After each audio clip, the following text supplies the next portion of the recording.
Hello everyone, this is Shelly Guladi, your educator. Welcome you to my YouTube channel, Great Tour. और जैसा कि आप सब जानते हैं, हमने अपने फर्स्ट डे पे ही अनाउंसमेंट कर दिया था अपना एक बैच का जो है एल्टी ग्रेड बायोलॉजी के लिए। तो जो भी स्टूडेंट्स प्रिपरेशन कर रहे हैं एल्टी ग्रेड बायोलॉजी के लिए, तो फिर आप बिल्कुल सही जगह आए हैं।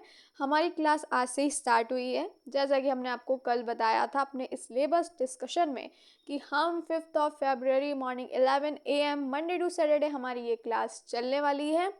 तो फिर वेट किस बात का, जल्दी जल्दी से आइए। और हाँ, इस क्लास को प्लीज़ ज़्यादा से ज़्यादा शेयर कीजिएगा स्टूडेंट्स के साथ, ताकि ज़्यादा से ज़्यादा स्टूडेंट्स इस बैच का बेनिफिट ले सकें और आप भी।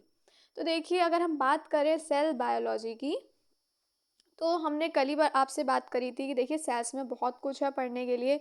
जैसे कि हम सेल्स में काफ़ी कुछ में हो गया हमारा, हम पढ़ेंगे सेल स्ट्रक्चर के बारे में। एक मिनट, मैं आपको भी बताती हूँ। सेल स्ट्रक्चर, और हमारे इसमें आ जाएंगे सेल के फंक्शन,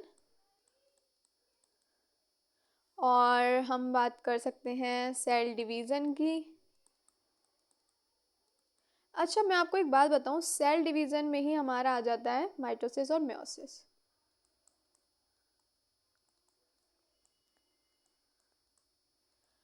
अब बाकी सेल मेम्ब्रेन है और ये सब प्रोकैरियोटिक एंड यूकैरियोटिक सेल्स, तो वो सब भी हम इसमें ही पढ़ने वाले हैं।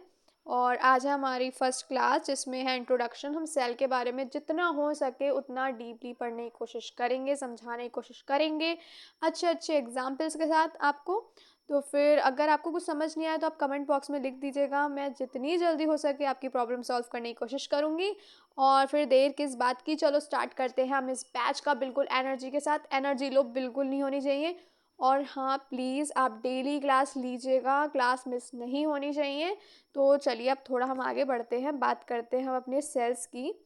तो आप देख सकते हैं, सबसे पहले हमारा क्वेश्चन ही ये है कि व्हाट इज़ सेल। तो सेल है क्या, आप लोग बताइए। डेफिनेशन आपकी नज़रों में क्या है? वैसे तो हम 9, 10, 11, 12 यही पढ़ते आ रहे हैं कि सेल है हमारा basic unit of life, structural and functional unit of life. क्या आप जानते हैं क्यों बोला जाता है सेल को बेसिक यूनिट ऑफ लाइफ या फिर structural and functional unit of life? देखिए, जो हमारी बॉडी है ना, ह्यूमन बॉडी बनी है ट्रिलियंस ऑफ सेल्स से। ठीक है, यहाँ पे मैं लिख देती हूँ कि हमारी ह्यूमन बॉडी कितने ट्रिलियंस ऑफ सेल से, नहीं नहीं, ये काउंट नहीं हो सकता कि कितने हैं, लेकिन ट्रिलियंस ऑफ सेल से बनी हुई है। ट्रिलियंस ऑफ सेल्स, इससे क्या बनी हुई है हमारी ह्यूमन बॉडी।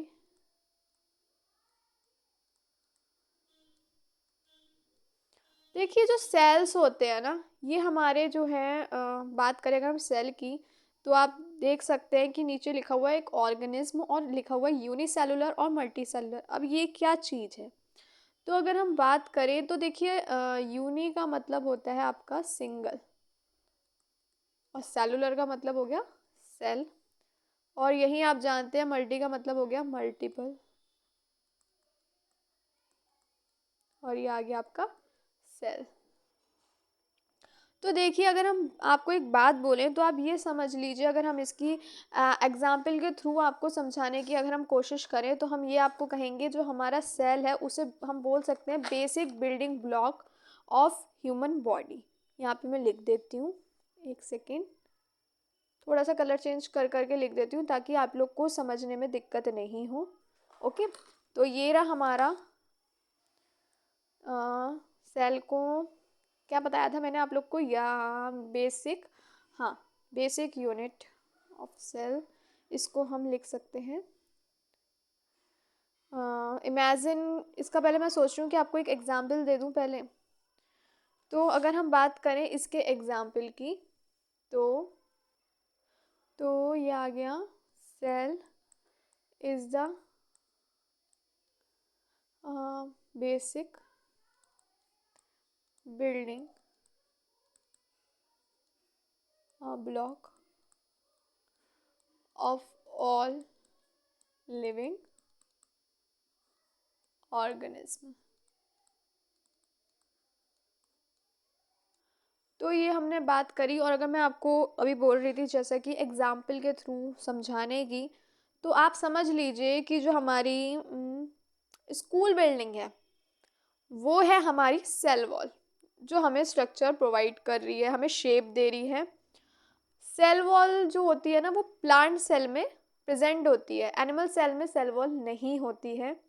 तो हम बस समझने के लिए चीज़ को, ताकि हमें याद रहे, तो हम ऐसे एग्जाम्पल्स लेंगे ना जो हमें याद रहे, रियल लाइफ से कनेक्ट करके।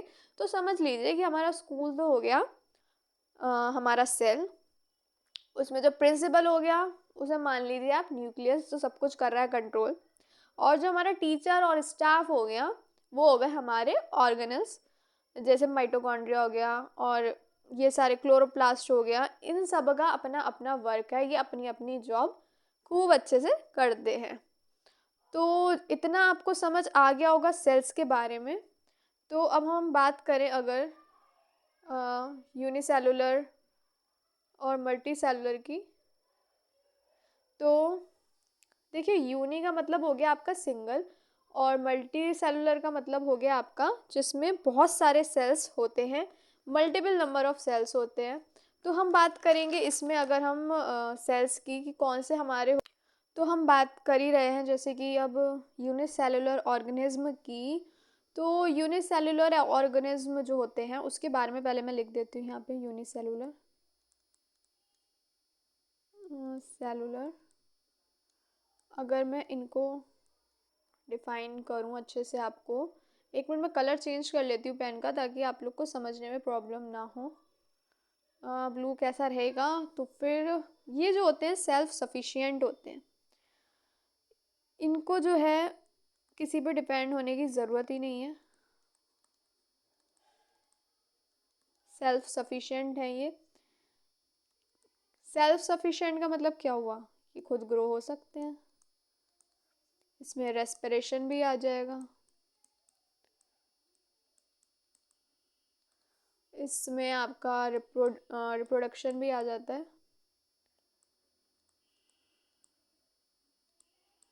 इनको सरवाइव करने के लिए ये सेल्फ सफिशिएंट होते हैं, इन्हें किसी पे ऐसे डिपेंड होने की ज़रूरत नहीं है।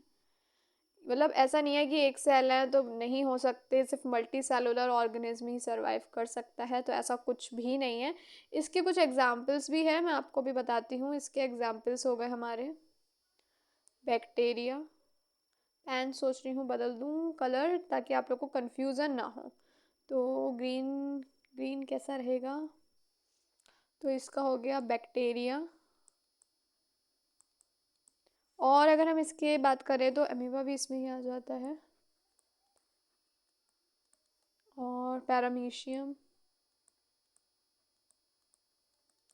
ये सारे यूनिसेलुलर हैं।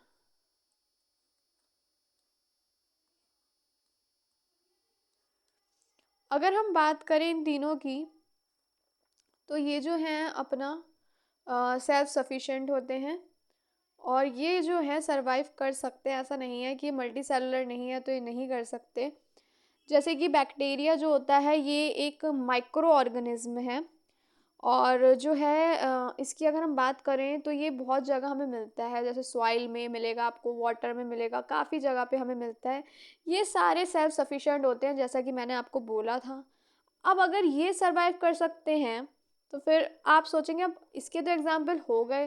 देखिए बैक्टीरिया है या इसके बारे में हम जो है आगे डिटेल्स में पढ़ेंगे।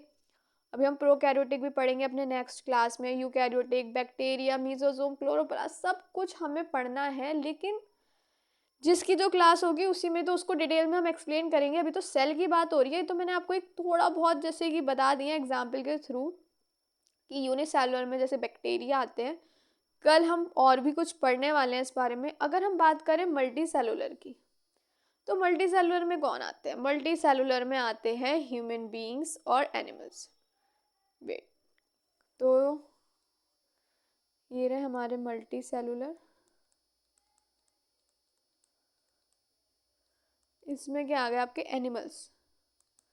अब भैया ह्यूमन भी तो एनिमल में ही आता है।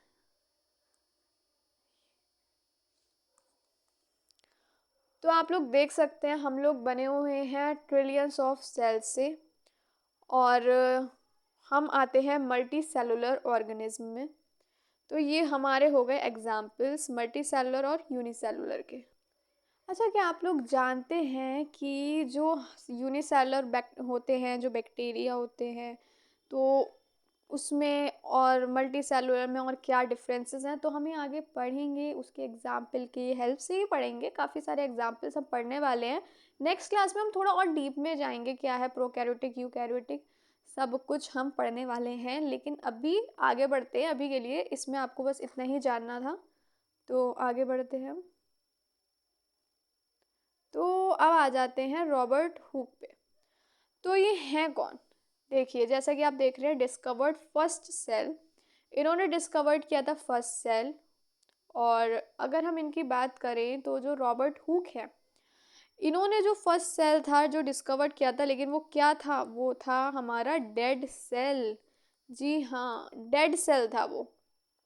इन्होंने क्या किया था, जो कॉर्क होता है उसके ऊपर एक उसका कहते हैं ना, एक पतला सा ऐसे स्लाइड सा उसे ऐसे कट करके और थिन जो होती है थिन लेयर निकाल के उसको अपने माइक्रोस्कोप में जब उसमें देखा, तो इन्होंने देखा कि यार यहाँ पे ना कुछ मधुमक्खी के छत्ते की तरह कुछ स्ट्रक्चर है। ये देखिए, इस टाइप का स्ट्रक्चर है ये कुछ, जो इन्होंने माइक्रोस्कोप में देखा। ये देखिए, तो उन्होंने ये जो स्ट्रक्चर देखा और उन्होंने कहा यार ये तो कुछ मधुमक्खी के छत्ते की तरह लग रहा है, कुछ गुफाओं की तरह। तो इन्होंने तब इसका नाम क्या दिया? Cell. Cell name Robert Hooke ने ही दिया था। अ, तो ये फर्स्ट इन्होंने ही किया था, लेकिन जो इन्होंने किया था ये डेड सेल था। ये इन्होंने किया था 1665 में। मैं यहाँ लिख देती हूँ कब किया था, इन 1665 में। और तभी इन्होंने इसका नाम सेल दिया था। अगर हम बात करें अब हमारे दूसरे जो लिखा हुआ आता है एंटोन वॉन, इनका नाम है लुईवेन हॉक। कितना अजीब अजीब से नाम होते हैं, सॉरी, लुईवेन हुक। तो अगर इनकी हम बात करें तो हम इनको, मैं ये क्लियर कर देती हूँ। और हाँ, इसको हम हनी कॉम स्ट्रक्चर भी बोल सकते हैं। Honey com like structure, Honey, यहाँ लिख रही हूँ मैं पूरा, कॉम लाइक स्ट्रक्चर। आप लोग ने नोट कर लिया है? अगर कर लिया है तो चलिए फिर आगे बढ़ते हैं, और नहीं किया तो प्लीज़ जल्दी से नोट कर लीजिए। चलिए अब आगे बढ़ते हैं। अब हम बात करते हैं इनकी, जिन्होंने डिस्कवर किया था लाइफ सेल को। ये है हमारे एंटन वैन लुइवेनहुक। अच्छा, इन्होंने जो ये डिस्कवर्ड किया था सेल, इनको हम एक नाम से और जानते हैं, वो है father, father of microbiology, microbiology. इन्होंने जो है लाइफ सेल का इन्होंने किया था। जैसे कि क्या होता है, इन्होंने भी डिस्कवर किया था माइक्रोस्कोप में। इन्होंने भी एक एडवांस इलेक्ट्रॉन माइक्रोस्कोप की हेल्प से इन्होंने काफ़ी सारे स्ट्रक्चर को सेल के डिटेल में एक्सप्लेन किया था। और जैसे कि उसमें हमारे आ जाएगा bacteria, protozoa, sperm cell, muscle cell, ये सारे सब इसी में ही आ जाते हैं। उसके बाद अगर हम बात करते हैं रॉबर्ट ब्राउन की, इन्होंने किया था हमारा न्यूक्लियस डिस्कवर्ड। इन्होंने किया था इन एक मिनट 1831 में। इन्होंने न्यूक्लियस किया था, इन्होंने देखा था प्लांट सेल में, प्लांट सेल में। आप सोच रहे हो कि प्लांट सेल क्या, क्योंकि ये कौन है, हमारे स्कॉटिश बॉटनिस्ट।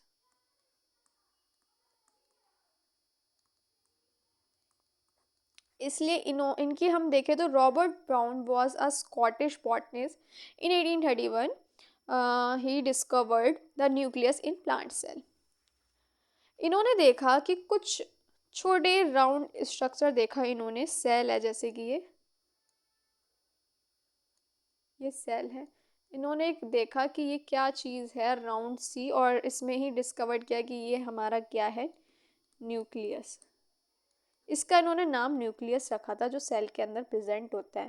अच्छा, क्या आप लोग जानते हैं कि हमारे प्रोकैरियोट और यूकैरियोटिक सेल में क्या डिफरेंस है? जो हमारा प्रोकैरियोटिक सेल होता है ना, उसमें मतलब कहते हैं ना, वो हमने कई बार सुना होगा न्यूक्लियस प्रेजेंट है नहीं है, कोई कहता है कि नहीं उसमें सेल, उसमें न्यूक्लियस वॉल नहीं होती। और यूकैरियोटिक में तो आपने सुना ही होगा कि नहीं, उसकी यही डिफरेंस है कि यूकैरियोटिक जो सेल होते हैं उसमें न्यूक्लियस होता है। अब भैया इसको अच्छे से डिटेल में समझना हो ना तो अगली क्लास लीजिएगा कि न्यूक्लियस होता है नहीं होता प्रोकैरियोटिक में। यूकैरियोटिक में तो होता ही होता है, तो वो चीज़ हम आगे पढ़ेंगे। पर अभी तो हम जो पढ़ रहे हैं उस पर ही कंसंट्रेट करेंगे। न्यूक्लियस को हम आगे भी पूरा टॉपिक लेके आराम से विस्तार में समझेंगे। पर फिलहाल अभी हम बात करें रॉबर्ट ब्राउन की, जिन्होंने किया है हमारा न्यूक्लियस डिस्कवर। तो आगे हमारी कुछ आ जाएंगी सेल थ्योरी। आप देख सकते हैं सेल थ्योरी में हम बात करें तो ये हमारे आ गए हैं दो। एक है हमारे जर्मन बॉटनिस्ट जिनका नाम है हमारा मैथियस श्लाइडन, और दूसरे हमारे आ गए थियोडोर श्वान। ये है हमारे ब्रिटिश जूलॉजिस्ट। अगर हम बात करें मैथियस श्लाइडन की, तो ये जो थे हमारे जर्मन बॉटनिस्ट, इन्होंने 1838 में बहुत सारे प्लांट्स को ऑब्जर्व किया और इन्होंने बोला all plants are composed of different kind of cells which form the tissue of plants। तो इन्होंने बोला कि जितने जो प्लांट्स होते हैं सारे, वो डिफरेंट काइंड्स के, उनमें डिफरेंट डिफरेंट काइंड्स के सेल होते हैं जो फॉर्म करते हैं प्लांट्स के टिश्यू। तो ये बात बोली हमारे मैथियस लाइडन ने। और अगर हम बात करें अपने दूसरे जूलॉजिस्ट की, थियोडोर श्वान की, तो चलिए इनकी भी बात कर ही लेते हैं हैंड टू हैंड। एक मिनट। तो ये अब हम इनकी बात करें अगर, तो ये जो हैं, इन्होंने 1839 में, मैं यहाँ लिख देती हूँ इन 1839, ये इनकी बात हो रही है, कंफ्यूज मत होइएगा। तो इन्होंने ये बोला था कि इन्होंने स्टडी किया था actually different types of animal cell के। इन्होंने एनिमल सेल के ऊपर किया था क्योंकि जूलॉजिस्ट है ना। तो इन्होंने बोला था सेल की जो है ना एक आउटर लेयर होती है, यहाँ लिख देती हूँ मैं, there is a presence of outer layer,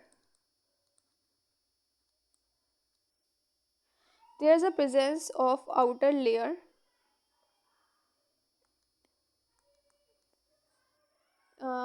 there is a presence of outer layer which known as, एक सेकेंड मैं फिर से कर देती हूँ। तो अगर हम इसे दूसरे इजी लैंग्वेज में बोलें तो cells had a thin outer layer which is known as plasma membrane। सुना ही होगा आपने इसके बारे में।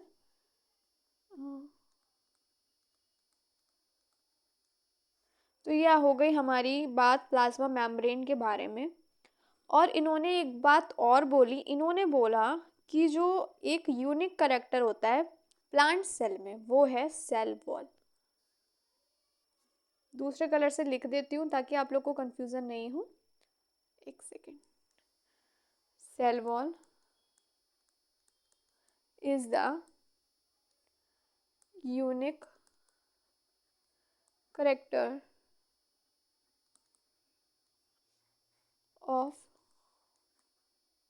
Plant cell.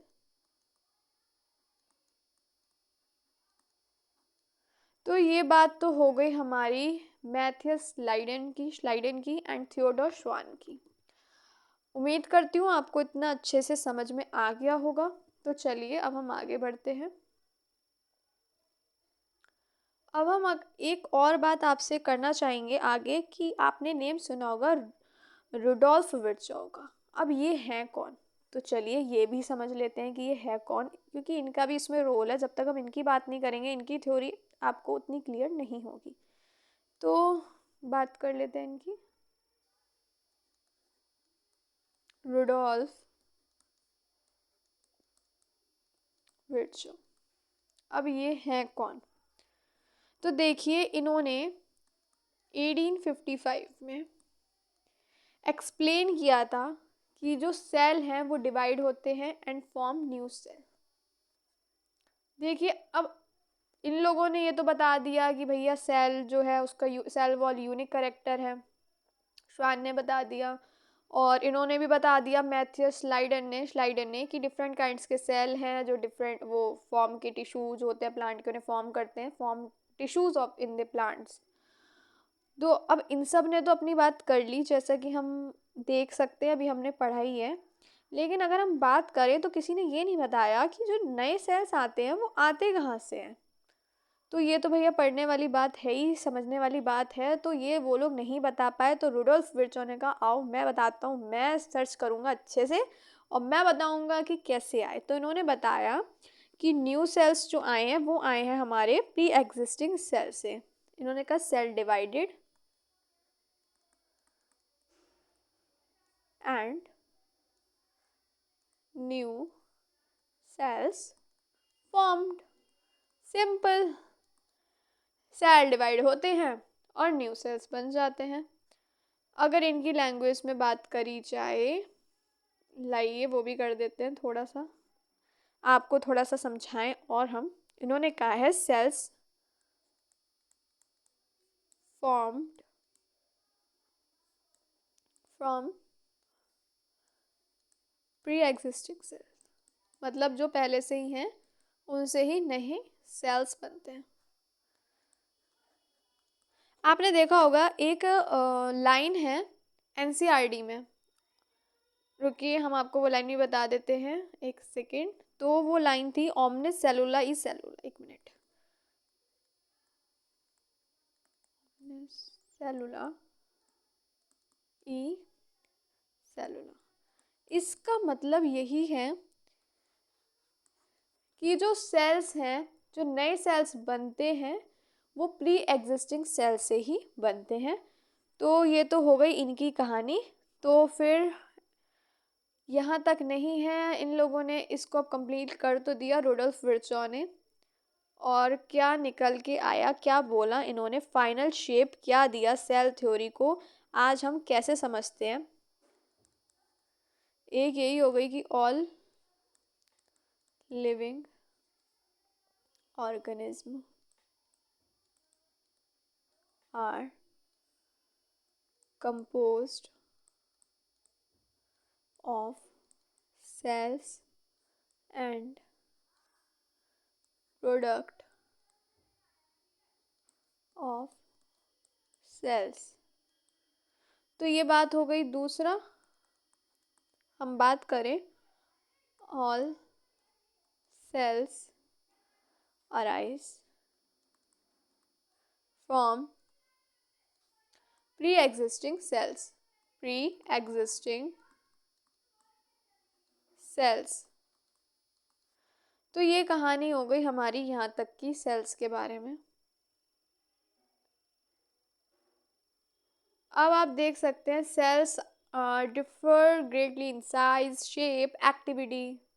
एग्जाम्पल आपके पास बहुत सारे इसमें लिखे हुए हैं, जैसे नर्व सेल लॉन्गेस्ट सेल होता है, human red blood cell 7.0 micrometer in diameter, largest isolated single cell egg of ostrich, bacteria का दिया हुआ है 3 to 5 micrometer, mycoplasma smallest cell sorry.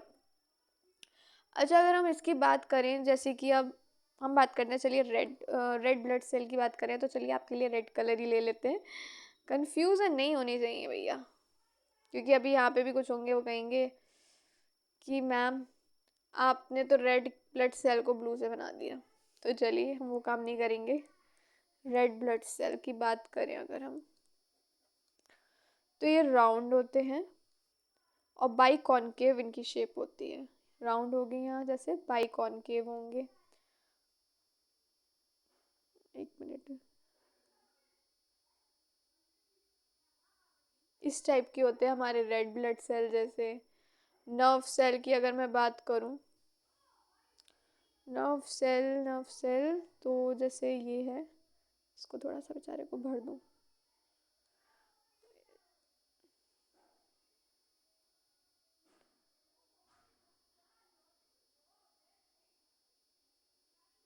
ये आपका कुछ नर्व सेल का है डायग्राम, आप एनसीईआरटी में भी देख सकते हैं, अवेलेबल है।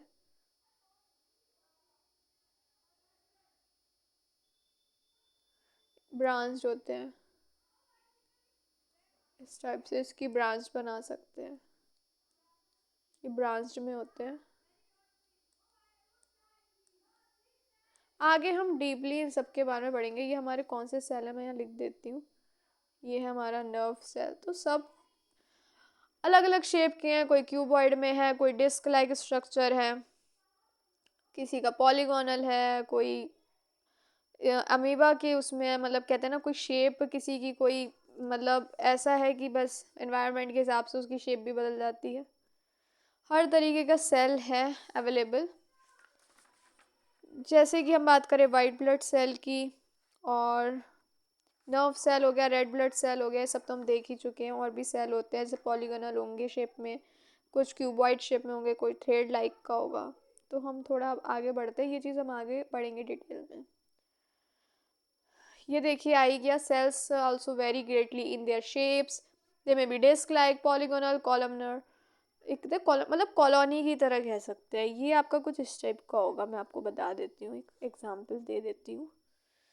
कुछ होंगे स्टूडेंट्स सोच रहे होंगे कि नहीं बना के दिखाना चाह रही हैं, तो वैसा कुछ नहीं है,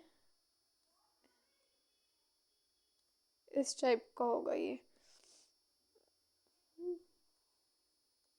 देखिए प्लीज़, अगर क्लास अच्छी लग रही हो तो प्लीज़ सब्सक्राइब कर दीजिएगा चैनल को, ताकि हमें भी मोटिवेशन मिलता रहे आपके लिए अच्छे से अच्छा करने का।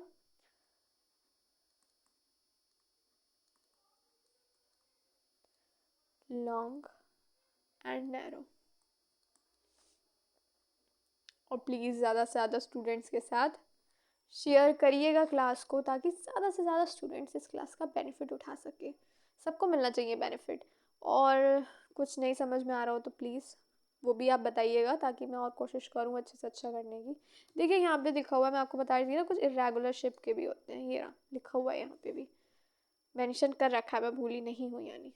चलिए, तो अब बात करते हैं सेल की। देखिए दो टाइप के हमारे ये सेल हैं, एक है प्रोकैरियोटिक सेल, दूसरा है हमारा यूकैरियोटिक सेल। अब ये होते क्या है, देखिए प्रो जो है ना, इसका मतलब होता है हमारा, एक सेकंड बता रही हूँ। प्रो का मतलब होता है प्रिमिटिव, और हम बोल सकते हैं प्रीवियस।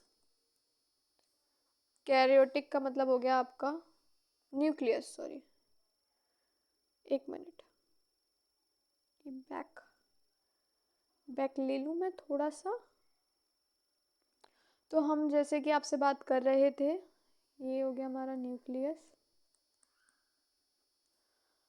यू की बात करें अगर हम यू कैरियोटिक सेल में, तो यू हो गया हमारा एडवांस, और अगेन न्यूक्लियस हो गया इसका मतलब। अब हम इसको प्रिमिटिव प्रीवियस क्यों बोलते हैं, एडवांस न्यूक्लियस क्यों बोलते हैं, ये जानने के लिए तो भैया आपको कल की क्लास अटेंड करनी पड़ेगी। तो कल आप आइए, और एनर्जी लेवल बिल्कुल हाई होना चाहिए। आज जितना भी पढ़ाया वो सारा आप रिवीजन प्लीज़ कर लीजिएगा, और कल हम इसको डिटेल में पढ़ेंगे कि प्रोकैरियोटिक सेल प्रीवियस क्यों है, क्यों बोलते हैं उसको, और यूकैरियोटिक को हम एडवांस न्यूक्लियस सेल क्यों बोलते हैं। तो डिटेल में डिस्कशन होगा कल आपसे। याद रखिएगा हमारी क्लास डेली होगी, Monday to Saturday 11 AM morning. और कल हम कुछ क्वेश्चंस भी सॉल्व करने वाले हैं। और प्लीज़ अगर आपको क्लास अच्छी लगे तो प्लीज़ चैनल को सब्सक्राइब कर दीजिए, वीडियो को, सॉरी हमारी क्लास बोलेंगे, हम वीडियो नहीं बोलेंगे, क्लास को ज़्यादा से ज़्यादा आप शेयर कीजिए, और ज़्यादा से ज़्यादा स्टूडेंट इस चीज़ का बेनिफिट उठा सकें। अपनी तरफ से मैं पूरी कोशिश करूँगी आपको बेस्ट दे सकूँ।